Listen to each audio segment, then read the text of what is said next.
Hello, family. We thank the Lord for today. We bless Him for His faithfulness. Today, I want to share that idolatry is something we have to make a resolve not to be a part of, or we need to resolve not to have anything to do with idolatry. I'm reading Exodus chapter 32 from verse 1 to verse 10. It says, "Now when the people saw that Moses delayed coming down from the mountain, they gathered together before Aaron and said to him, 'Come, make us a god,' spelled with a small g, 'who will go before us. As for this Moses, the man who brought us up from the land of Egypt, we do not know what has become of him.' So Aaron replied to them, 'Take off the gold rings that are in the ears of your wives, your sons and daughters, and bring them to me.' So all the people took off the gold rings that were in their ears and brought them to Aaron. And he took the gold from their hands and fashioned it with an engraving tool and made it into a molten calf. And they said, 'This is your God, O Israel,' spelled with a small g, God, 'who brought you up from the land of Egypt.' Now when Aaron saw the molten calf, he built an altar before it. And Aaron made a proclamation and said, 'Tomorrow shall be a feast to the Lord.' So they got up early the next day and offered burnt offerings and brought peace offerings. Then the people sat down to eat and drink and got up to play shamefully without moral restraint. Then the Lord said to Moses, 'Go down at once, for your people whom you brought up from the land of Egypt have corrupted themselves. They have quickly turned aside from the way which I commanded them. They have made themselves a molten calf and have worshipped it and sacrificed to it and said, "This is your God, O Israel, who brought you up from the land of Egypt." The Lord said to Moses, "I have seen this people, and behold, they are a stiff-necked, stubborn, rebellious people. Now therefore, let me alone and do not interfere, so that my anger may burn against them, and that I may destroy them. And I will make of you, your descendants, a great nation." For anyone who's been fully following this podcast over the last few months, you would recall that I shared a podcast where the people had reaffirmed their covenant with God. Over the last few weeks, we've been looking at the various instructions God was giving Moses concerning the tabernacle, the tent, the Holy of Holies, the furnishings, how it was supposed to be made. He went on to speak to him about how Aaron and his sons were supposed to be consecrated, even to serve as his holy priests. So over the last few weeks, what we've been focused on is the fact that God had been speaking to Moses this entire time. So from Exodus chapter 24 right through to where we find ourselves today in Exodus chapter 32, Moses had gone up the mountain, spending time in the presence of God. And it was at that time that God had spoken to him everything that we've looked at over the last few weeks.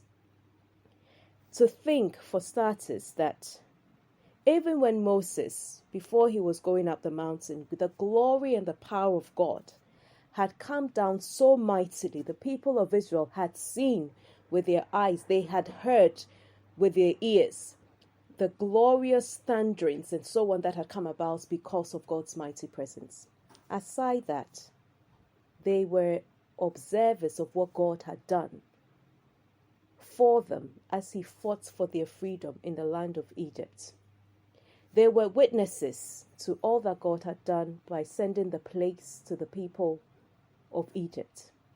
They saw with their own eyes how God had rescued and delivered their firstborn children, the firstborn of the creatures, the animals that they had, while God had killed the firstborn of the people of Egypt. And it was on that occasion that Pharaoh said to them that they could leave.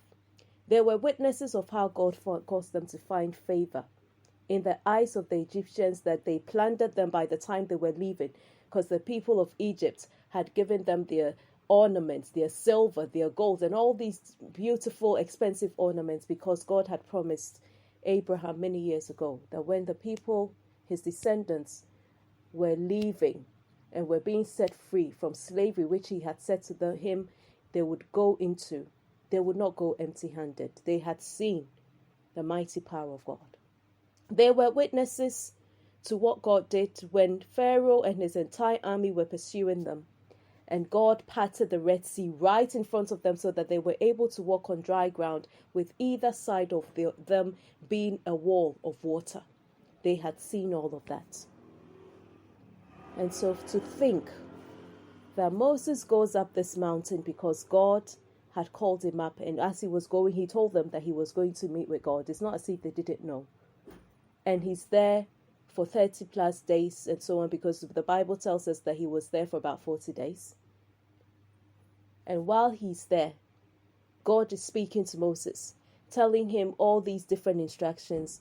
The people then decide that, oh, this man Moses who brought us up, we don't even know what has happened to him, so make us an idol.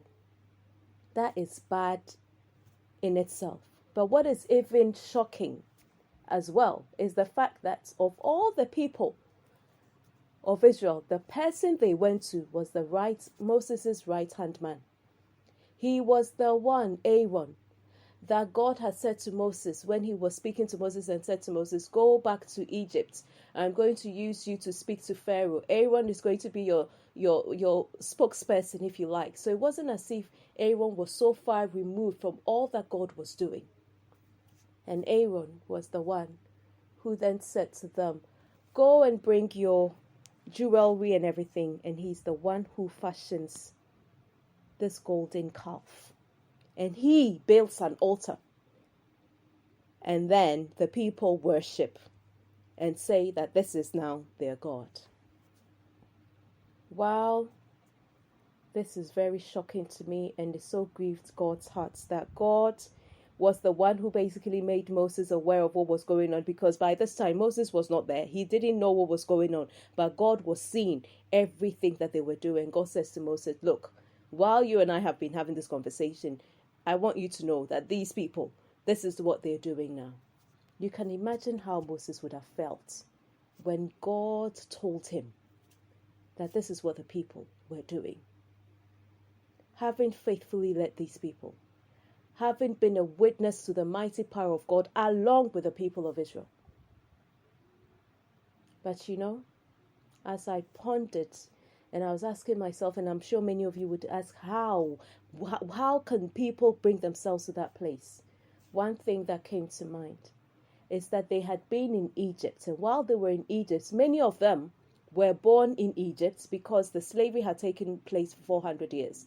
They were born in Egypt, so they had seen and been with people who were idolaters. And the people of Egypt served many, idolatry was the norm.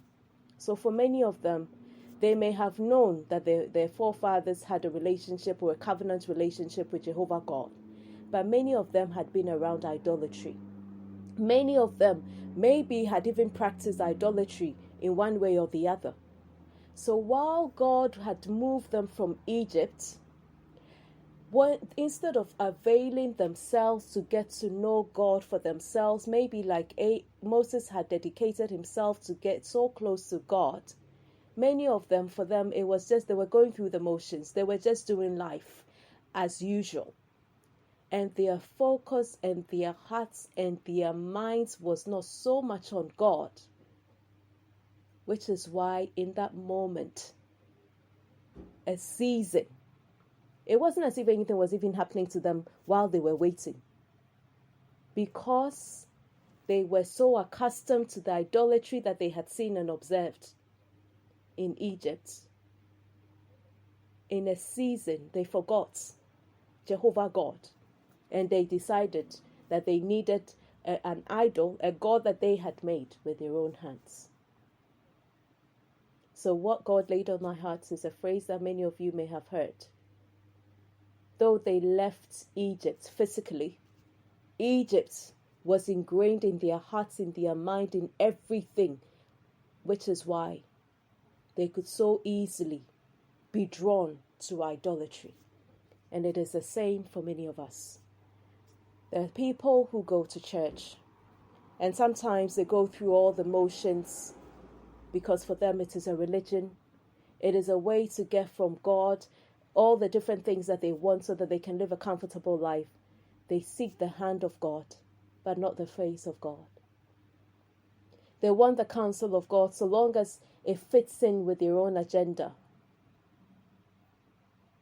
When it's a counsel of God that contradicts their own personal gratifications and so on, they forget, or they do not want to know. For many people, their idols is not actually them fashioning an image like the people of Israel did. For some people, their idols may be their careers. For some people, their idols may be their businesses. For some people, their idols is the material things that they've possessed. For some people, their idol is their status in society. And sometimes these people that I'm saying are people who affirm that they're believers and they worship God. So I want to quickly just share a couple of passages of scripture to remind us and to help us to check ourselves from time to time. The first passage of scripture I want to read is in 1 Corinthians chapter 10, verse 7. It says, "Do not be idolaters, as some of them were, as it is written. The people sat down to eat and drink and got up to indulge in revelry." 1 John 5:21 says, "Dear children, keep yourselves from idols." Isaiah 45:20 says, "Gather together and come, assemble you fugitives from the nations. Ignorant are those who carry about idols of wood, who pray to gods that cannot save." Jonah 2:8 says, "Those who cling to worthless idols turn away from God's love for them." And that's exactly what the people of Israel had done.